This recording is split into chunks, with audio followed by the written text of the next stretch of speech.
Sa atong unang pagbasa, nahisgutan na sa diri ang nakita ni Propeta Daniel, ang mga mananap niya nagrepresentar dito sa lain-laing mga hari o gingharian sa kalibutan.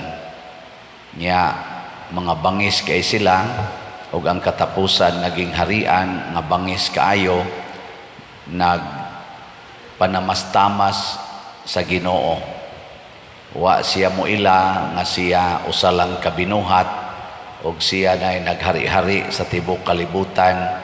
Gipangpatay niya ang tanang mga tao nga dili niya suod, pero sa katapusan siya gyud mo'y gipatay sa Ginoo.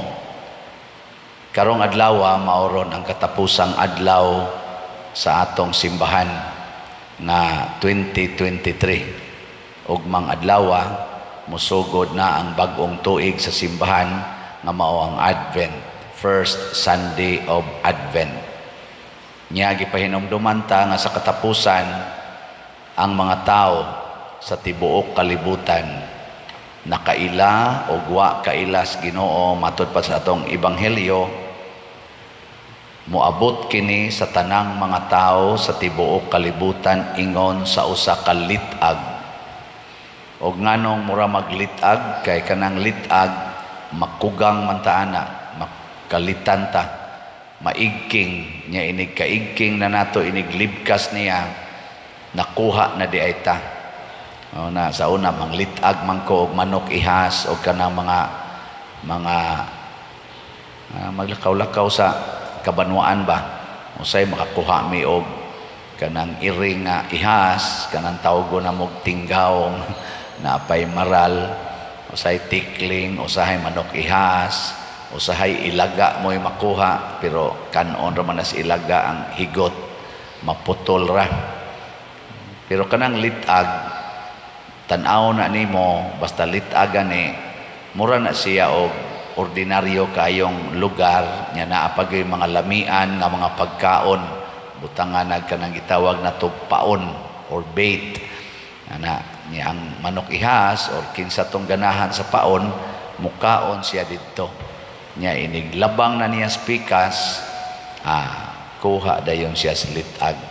Dinhis kalibutan mao sa nay gibuhat sa yawa nato, butangan tag paon sama ng kwarta, dungog, bisan kaning atong gahom, gamhanan man sa tang mga tao, makamugna man sa tag mga butang nga usahay murag katingalahan, sama aning atong pag-construct og mga buildings, pag-construct anang mga infrastructures nga usahay murag masiga atong mata, kay murag dili na gyud katuhuan ba nga ang tao mo'y naghimo.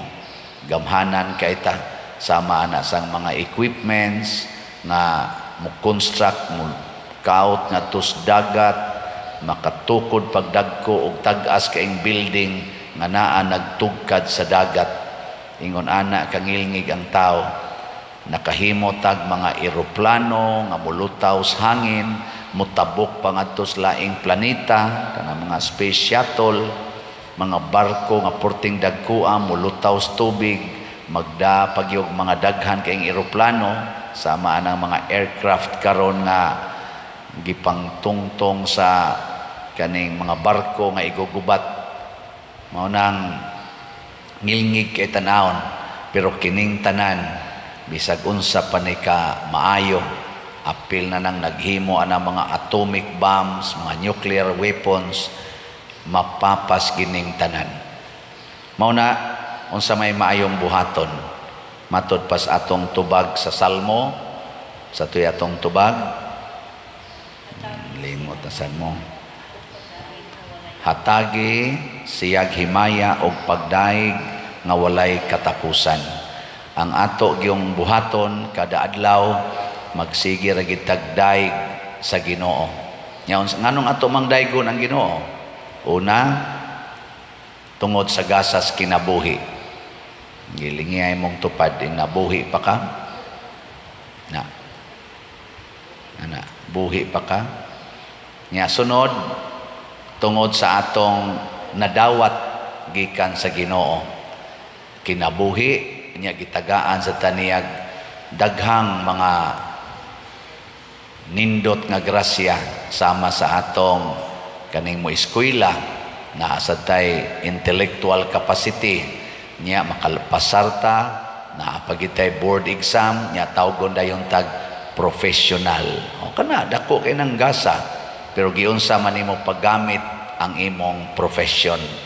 Gigamit ba nimo sa pagdaig sa Ginoo o ang imo ng kaugalingon mo'y imong gisigihan o presentar aron daygon. Kining akong pagkapari mao ni gasa nis Ginoo. Nya ang pari murag gamhanan kaayo bisag unsay isultis pari mahitabo gyud. Apil na gong Ginoo, musunod gong Ginoo sa pari. Inig pandong sa among kamot diri sa formula sa consecration, mahimo dayon nga buhi ang Ginoo diha sa bayhon sa pan ug sa bino. Grabe kayo ning gahuma. Niya ang pari makapapahawa og yawa sama ng paghimo anang exorcism ug uban pang mga sacramentalization sa tanan na gusto namong bendisyonan ginamit ang formula sa simbahan. Apan ang pangutana, kaming mga pari, amo bang gigamit ang among gasa sa among pagkapari aron pagdaig o paghatag o himaya na way katapusan ngadtos Ginoo? Nya unsa may role pananglitan namong mga pari aron ang among tanan nga gibuhat naghatag og himaya og pagdaig sa Ginoo mo nang duna sad mi gitawag og way of life, the life of poverty, the life of chastity, celibacy, and the life of obedience to our bishops or superior sa simbahan. Musugod na gani mi og padato sa among kaugalingon kanang madato na mig maayo awa na kami na maoy daygon. Musugod na gay mig pasikat og maayo nga kami na gyud moy hawod kay tanan awa na patay ng Ginoo. Magsige na gani mighimo aning mga sikreto-sikreto nga relasyon sa mga babae o relasyon sa mga laki, depende las hilig kana bang itawag sexual relationship. Wa na patay na, wa na gyud magdaig sa Ginoo, pinaagi namo. Nya kumusta man sa inyong tan-aw sa akong gibuhat dinhi, makadaig pa mo sa Ginoo o makahinaway na mo? Kana bang makaingon ka bang pari manunta nganong na pari pa man eh? Mao sa nga atong kinabuhi.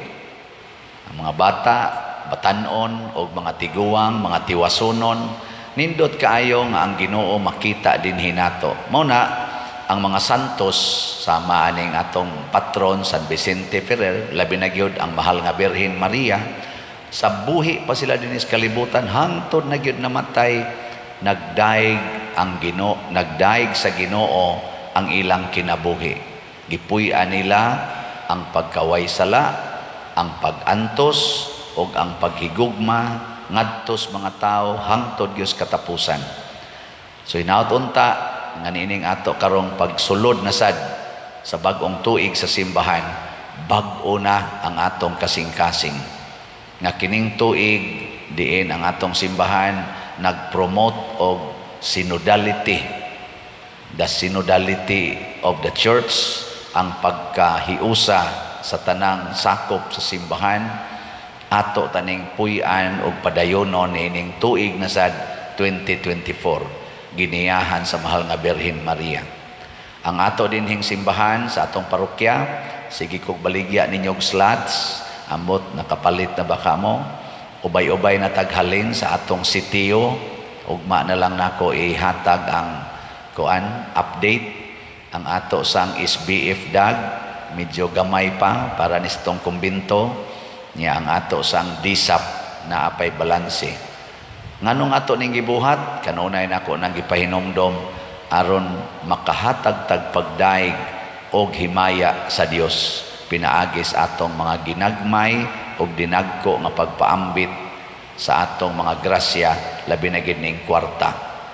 Ubay-ubay na sad tag nahuman nga mga balay, nahurot na natog panghatag ang mga bugas nga akong gilantaw nga ikahatag kadtong 3,600, murag nasubraan pa gani gamay niya, ato na siyang daygon ang Ginoo. Kining tanan atong gibuhat aron dunatay relasyon sa Ginoo ug mahimong buhi ang presensya sa Ginoo nga labing gamhanan dinhi sa atong taliwala. Ya, katapusang lingi sa imong tupad ing na padayon tang maghatagay o gugma. Ing na padayon tang maghatagay o gugma, dili sulinga. Niya, magpadayon taghatagay o gugma tungod kay ang Ginoo nahigugma manato. Manindog ta